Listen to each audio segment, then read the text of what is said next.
Please welcome our moderator, Mary Kramer, publisher, Crain's Detroit Business, and our panelists, Blake Kreuger, Chairman, President, and CEO, Wolverine Worldwide, and Matt Clayson, Director, Detroit Creative Corridor Center.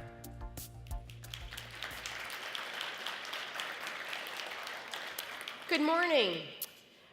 Earlier this morning, we heard about product innovation at Whirlpool, and over the next 30 minutes, we're going to talk about two types of collaborations, one on the southeast side of the state, one on the west side of the state, that are intended to bring about innovation by putting people in the same space.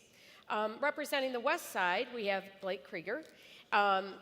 Blake is a key person not only running the Wolverine Worldwide, which if you don't know is what, you're the largest shoe company in North America or the world? I can't remember which. One of the biggest in the world. Okay. And also a key player in Grid 70, which if you haven't noted is GR-ID 70, Grand Rapids. And that's where large companies pull together and put product development people together in the same shared space to see what's happening, what would happen. And on the southeast side, we have Matt Clayson at the Detroit Creative Corridor, and that's more than just one space, but there is a space in the Taubman Center where small creative businesses kind of share the space and bounce ideas off one another. Because I have the best job in Detroit, I have been to both of these places, and I get paid to do that, which is very cool. And Blake, I'm going to start with you. Great. You're a large footwear company. You do a lot of product development. You're in Rockford, Michigan, north of Grand Rapids. So how did you move downtown? How did you move people downtown, and why? Probably the story behind Grid 70 is at least as interesting as Grid 70. So in the Grand Rapids area, we've had a committee for several decades. We've come to call ourselves the What's Next Committee. It's an informal committee of area CEOs and some community leaders, and we meet from time to time over lunch just to talk about the community and figure out what's next for Grand Rapids. For many years, our focus has been on our urban core, and we commissioned some research many years ago, and it was interesting to learn. We worked with CEO for Cities, that organization, several other organizations. It was very interesting to learn that only 16 or 17 out of the top 50 cities in the United States are growing. So we did research on why are they growing. And fundamentally, they were growing because they had a fanatical focus on attracting and retaining talent, especially millennial talent and talent in the creative classes. We probably should have just gone and talked to Matt. We also learned that their urban cores were very vibrant, and then we also learned that their urban cores were places where people just didn't work, but they worked, they lived, and they played. So that kind of formed our thinking about, well, what can we do, another stick in the bundle for Grand Rapids that's focused on one of our strengths. So our conversation started around design. There's a lot of design in Grand Rapids area. We've never really capitalized on that as a community, but it quickly shifted to innovation as well. Because every company, especially every medium-sized and large company, they have teams of people that are focused on the future. You know, they're trying to look out over 2 or 3 hills, 5 years out, 10 years out. What is the future going to be like? So there's not just design, which is inherently kind of creative and cool, if that's still an appropriate word, but there's those innovation teams, future thinking teams in every company. They're really involved in looking out into the future and what's going to happen. And that was kind of the story behind the start of Grid 70. So partly talent and partly innovation by design. And that reminds me of what Dan Gilbert said early on when he started moving people into downtown Detroit in 2010. He said that where he was in Livonia, the view was of the roof of the Costco across the street, and that was not attracting millennial talent. Matt, let's move to you. As you know, Crain's worked with business leaders for Michigan's predecessor, Detroit Renaissance, on trying to quantify the creative for-profit businesses in Southeast Michigan, and in 2008, we identified 1,600 in the Tri-County area, but they were spread out all over the place. So what you have done is try and focus and pull people together. Why don't you tell a little bit about why DC3, the Detroit Creative Corridor, was created, and what is your biggest impact? Yeah. So just some background on the Creative Corridor Center and the initiative. It's one of the few initiatives where the business community is represented by business leaders from Michigan and the academic community is represented by the College for Creative Studies, have come together to really focus on growing the creative and design economies in a specific geography. And so what we found is that why design? Because as you mentioned, that rich kind of design assets that exist in the Tri-County area, design and creative jobs pay more on average than traditional economy jobs, so $65,000 per year national median versus $42,000 per year national median. And design is cool, it's sexy.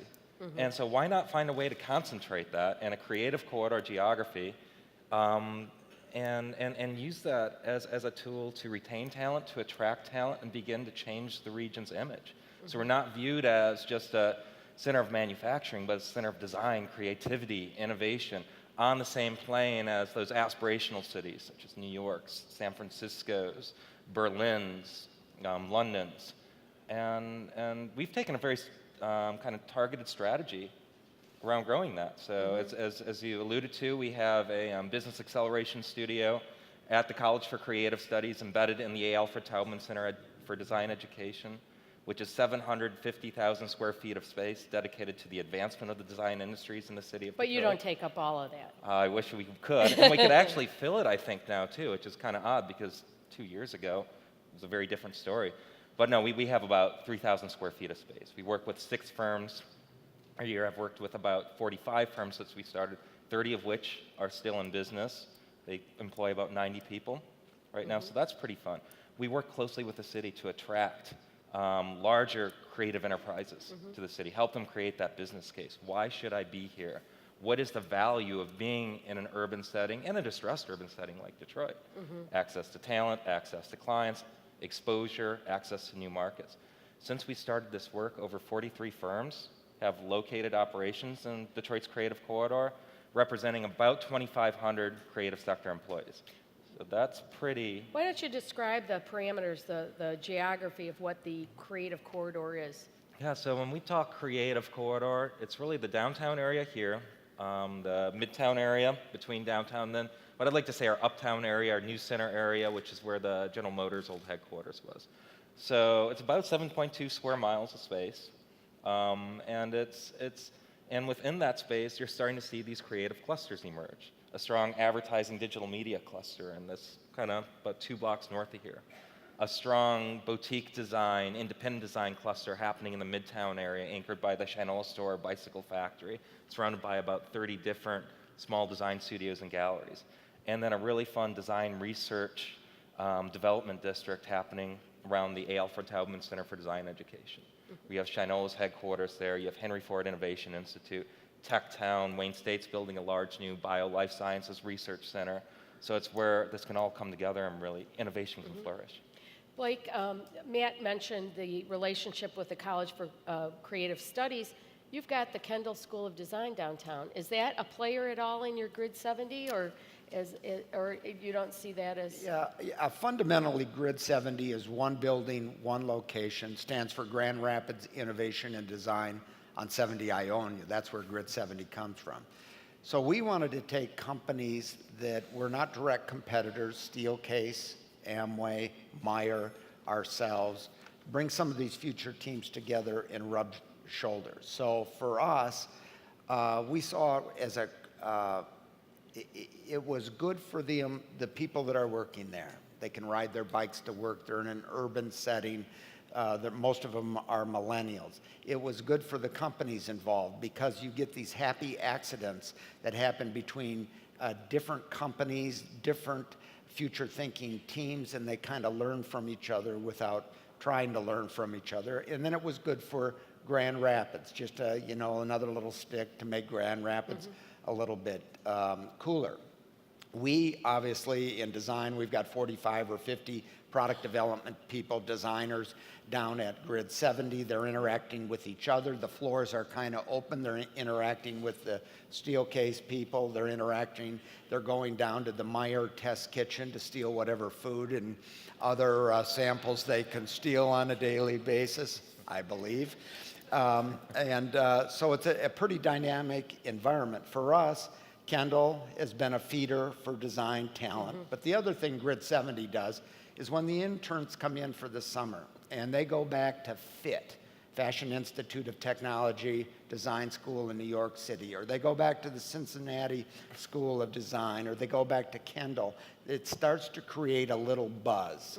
A buzz about Grand Rapids, a buzz about Grid 70, on how we're on kind of the cutting edge here in what we're doing to do across disciplines, across countries, companies, across industries.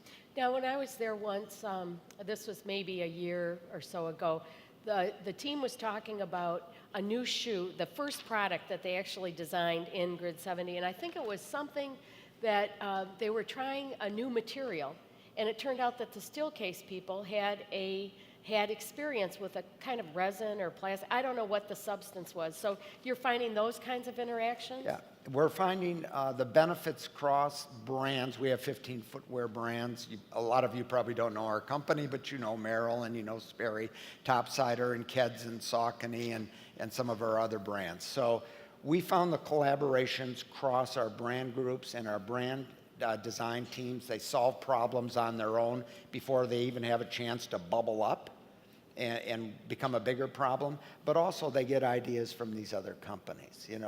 How are people going to work in the future? They're going to be standing, they're going to be sitting, are they going to be at home? What does your research show? So there's been those kind of happy accidents that have been happening for some time. And no fear that somehow some secret sauce of Wolverine Worldwide will, Listen, there was a little concern at that in the beginning. And like I said, we didn't want to populate the first building with direct competitors. So, but it also really took a commitment on the companies involved. They all have nice corporate boring offices, including us. And, it would have been cheaper and more efficient to house your own teams in that type of an environment. But, it took a decision by those corporate leaders. No, we're going to invest a little. We're going to try and experiment. We're going to collaborate. We're going to try something different. And that has also been pretty special. Okay. Matt, getting back to your creative corridor, when you look at it, what's the big win so far? How long have you been at this, and what do you think the biggest factor? Yeah, beyond the numbers. Biggest win. Yeah, beyond the numbers, we've been at this since 2010. And so I started February 1st, 2010, in a very different place than we are right now in Detroit. I think, non-quantitatively, the biggest qualitative one we have is you can walk around downtown Detroit, midtown Detroit, and there's a sense of optimism, there's a sense of confidence. Something that I've lived here for 10 years in the city. I haven't seen it the way it is today. And that comes from this collaboration, this spillover, creative collaborating with tech, creative collaborating with manufacturing. We've been very intentional on really showcasing that collaboration in new businesses coming downtown. And somewhat of a sleeping giant has been the College for Creative Studies and the sponsored research that's gone on there. It's been happening in closed doors for probably 2 decades. And when the Taubman Center was launched, that really provided an opportunity for sharing that with businesses seeking to have a Detroit presence. And having that spirit of collaboration, industry, academia coming together. Unexpected industries working with design academics coming together to think of new applications of creative work, of advertising work, of product design work. That's resulted in some really nice wins. I mean, everything from Low Campbell Ewell coming down to take advantage of that, to Shinola embedding right in this building. One of the few buildings in the world where you have a watch factory and, academic design studios in the same place. The idea of how you define the creative sector. When we did our inventory, we had everybody from architects to product design to engineers to web design. Can you just explain kind of how you describe it and what you're trying to attract here? And very simply, product design, transportation design, advertising design, graphic design, interaction design, music production, architecture. We want what we're trying to attract to closely align with the degree granting programs within the city and around Southeast Michigan. So we closely key these fields to what's being pumped out of Michigan State University, University of Michigan, College for Creative Studies, Lawrence Tech, and have that tight so we can retain the talent that's coming from these universities and create meaningful employment opportunities in the city of Detroit and a reason for them to stay here, live here, work here, and be a part of all kind of the spin-off activities that happens with that. Blake, are there other companies in Grand Rapids that are looking at this model? And does it work for everybody, or is it you design and manufacture consumer products? Does it work for people outside of that field? I believe it works for almost any company. When we did this, we thought we were very special, unique, first one in the world. We subsequently learned there's a place called Bridge 8 in Shanghai where this kind of concept is done. Metropolitan Works in London. There's maybe 4 or 5 places around the world where this concept has been tried, but every company has teams, people that are focused on the future. It can be design. In our world, it's fast-paced, it's fashion, it's design, changes every season. But in Jeff Fettig's world, probably a little bit longer, although that time frame is shrinking as well for his innovation efforts at Whirlpool. So, I think the big lesson here for all of us in this room and for Michigan is we have got to be focused on our urban cores. So when you do the millennial research, and I have 4 millennial children, 2 of them off the payroll, which is progress, but I have 4 millennial children, and they're different. They think different. They don't really care if they own a car immediately. It's just a different. They want to go move and work in urban cores. So my encouragement to everybody is use your business community, use your business leader. Businesses are used to getting things done. And use those, that think tank, their resources to kind of focus on your urban core, whatever it is, and do things that make that urban core a little bit different, a little more vibrant, a place where people are going to live, work, and play. I forgot to mention your Southeast Michigan credentials, Wayne State Law School grad, Michigan State undergrad. Wolverine in our names. So yeah, right. I know, the poor every guy. Major university it grates covered. him every day, and he can't do a darn thing about it, right? The brand is there. But you are based in Rockford. And Rockford, if you don't know Rockford is a very cool, cute, I would call it cute. Yeah. I'd call downtown Rockford cute. Yeah, and so it's not exactly what you call an urban core. So what's the implication? Is Grid 70 enough for you to attract the talent? Or are you looking at, you want to make a little news and announce something else? I think I have no announcements today, but listen, when we look at West Michigan, Kalamazoo, a great city, and I went to high school in Kalamazoo, but when you look at kind of West Michigan, you need an urban center, an urban core, and that for outstate Michigan, West Michigan, that's Grand Rapids. So we could have easily done this on 15 acres of land that we own on the river in Rockford, and we've got 400 acres on our corporate campus and this and that, but frankly, it needed to be done, and we had to invest a little bit. It needed to be done in downtown Grand Rapids. Mm-hmm. Matt, you've got the 7.2 square mile area that's been designated.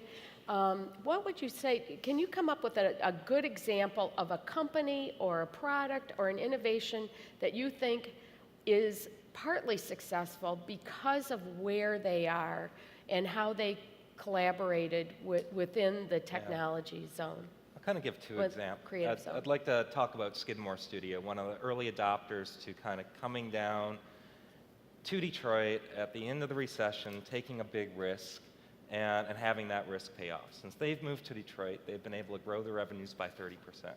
That didn't come from local-based work. That came from national work, because as they found, a Detroit address mattered. Having that Detroit address enabled them to stand out from their competition, enabled them to tell a story about their willingness to take risk, to take calculated risk, and enabled them to tell a story about the type of talent that they could attract through their partnerships with academia, through their partnerships with trade professional organizations located in the downtown core. And it inspired their talent.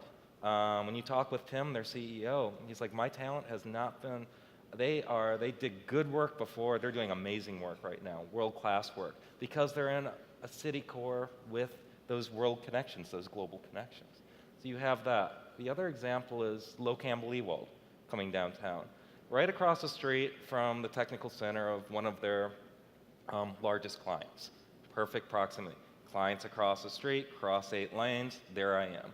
Why would you move from that into a building named after your client's chief rival and lose that proximity? Again, it was that talent attraction play, and a little surprise they had, which their chief talent officer told me 6 weeks ago. They can't kick their clients, or they can't have, their clients won't leave their offices. And so before, it was kind of like, okay, where will we go and meet? Now, their clients want to work out of their office downtown.